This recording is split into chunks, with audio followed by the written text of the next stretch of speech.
नमस्कार मित्रों, जय श्री महाकाल। आज बात करेंगे आखिर तंत्र से रक्षण के लिए कौन सी महाशक्ति का लाभ आप सभी को उठाना चाहिए। मित्रों, यदि आपके जीवन में कोई भी रक्षात्मक शक्ति नहीं है आपकी रक्षा करने के लिए, तो यकीन मानिए आज के समय में ऐसे ऐसे तांत्रिक बैठे हैं जो कि आपके घर में यदि किसी भी प्रकार के उग्रात्मक या फिर यह कहें कि जागृत देवी देवताओं को भी बंधित करके आपके ऊपर तंत्र आघात कर सकते हैं। कई लोगों के घर में उनके पितर जो होते हैं वह बहुत ही मजबूत होते हैं, लेकिन पितर मजबूत हों और किसी भी महाविद्या का आशीर्वाद यदि आपके ऊपर न हो तो भी कोई भी व्यक्ति, कोई भी तांत्रिक आज के समय में किसी न किसी कारण से या किसी न किसी माध्यम से आपके पितरों को भी बांध सकता है, आपके कुल के देवी देवताओं का भी बंधन कर सकता है। इसीलिए मित्रों, आप सभी को अपने जीवन में किसी न किसी महाविद्या का आशीर्वाद अवश्य ही प्राप्त करना चाहिए। हमारे सनातन धर्म में महाविद्याएं इसलिए हम सभी को भगवान शिव के द्वारा दी गई हैं। आज तक के हमारे जितने भी साधक रहे हैं, जितने भी सिद्ध रहे हैं, उन सभी ने अपने जीवन काल में कभी न कभी अवश्य ही महाविद्याओं की आराधना और उपासना की है। इसीलिए उनका नाम आज के इस समाज में इतना प्रख्यात है।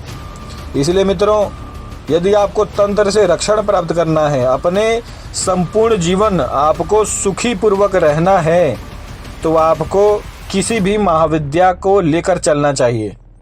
आप चाहें तो किसी भी महाविद्या का सहारा ले सकते हैं। यदि आपको अपने जीवन में तंत्र से रक्षण प्राप्त करना है या फिर अपने शत्रु का मर्दन करना है, किसी भी व्यक्ति के ऊपर वशीकरण करना है या फिर वशीकरण से संबंधित किसी भी प्रकार का कार्य आपको करवाना है, या फिर स्वयं वशीकरण शक्ति या फिर वशीकरण सिद्धि प्राप्त करनी है, किसी भी महाविद्या का सहारा आप ले सकते हैं। हमारे पास 10 महाविद्याएं हैं। 10 महाविद्याओं में हर प्रकार के षटकर्म करने के लिए एक विशेष देवी है। लेकिन आज बात करेंगे तंत्र से रक्षण के लिए किस शक्ति का सहारा लेना चाहिए। मित्रों, यदि आप तंत्र से रक्षण प्राप्त करना चाहते हैं तो देवी धूमावती के इस दिव्य कवच का पाठ आप सभी को करना चाहिए। देवी धूमावती के इस शक्तिशाली कवच का पाठ करने से आपको तंत्र से रक्षण प्राप्त होता है, साथ ही साथ देवी के जो रक्षात्मक गण हैं उनकी भी प्राप्ति होती है। देवी धूमावती की शक्ति से बड़ा कोई भी महाशक्ति नहीं है। देवी धूमावती का जो तंत्र है वह सबसे प्रचंड तंत्रों में आता है। देवी धूमावती के तंत्र प्रयोग से आप किसी भी व्यक्ति को क्षण में ही मृत्यु के घाट उतार सकते हैं। देवी धूमावती की जो शक्ति है वह सबसे उग्रात्मक शक्तियों में आती है। इसीलिए मित्रों, जो तंत्र की सबसे उग्र शक्ति है उसका सहारा यदि आप लेते हैं तो किसी भी प्रकार के तंत्र से आपको रक्षण प्राप्त होता है। और मित्रों, यह एक कवच है, तो इस कवच का पाठ हर कोई कर सकता है। इस कवच में आपको किसी भी व्यक्ति से दीक्षा नहीं लेनी पड़ती। कई प्रकार के ऐसे कवच होते हैं जिसमें हमें गुरु से दीक्षा लेकर उस कवच का पाठ करना होता है, लेकिन भगवती धूमावती के इस दिव्य कवच का पाठ हर कोई व्यक्ति कर सकता है और तंत्र से रक्षण प्राप्त कर सकता है। तो आइए मित्रों, इस दिव्य कवच का जो साधना है वह आपको बताते हैं, जो इसके नियम है। आपको क्या करना है, किसी भी कृष्ण पक्ष के अष्टमी के दिन से आपको इस कवच का पाठ आरंभ करना है और 11 दिनों तक आपको इस कवच का यदि हो सकता है तो 108 बार पाठ करना है नित्य। 108 यदि आप नित्य पाठ करते हैं 11 दिन तक तो यह कवच आपको सिद्ध हो सकता है। यदि फिर भी नहीं सिद्ध होता है तो आपको इस कवच का पाठ आपको 21 दिन तक करना है। 21 दिन तक करने पर यह कवच अवश्य ही सिद्ध हो जाता है।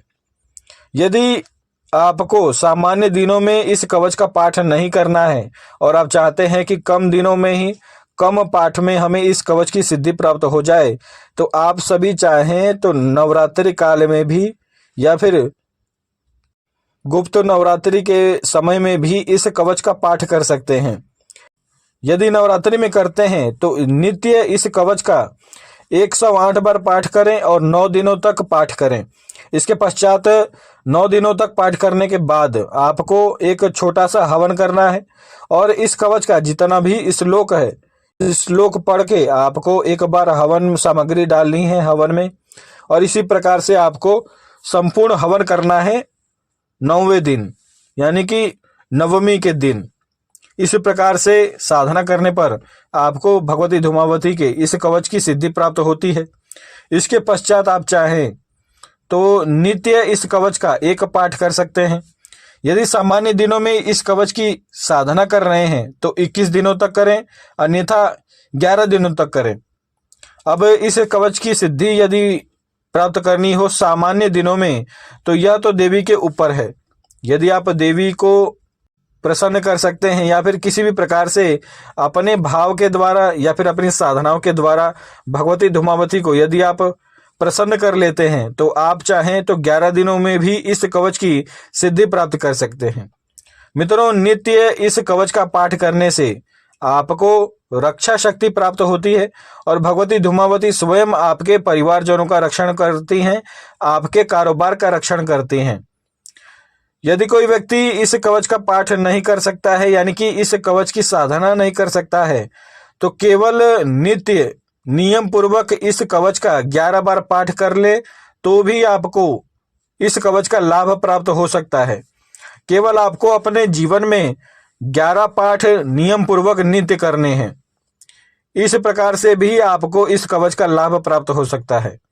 तो मित्रों, तंत्र से रक्षण प्राप्त करें और भगवती धूमावती की जो कृपा शक्ति है वह भी आप सभी प्राप्त कर सकते हैं इस कवच से।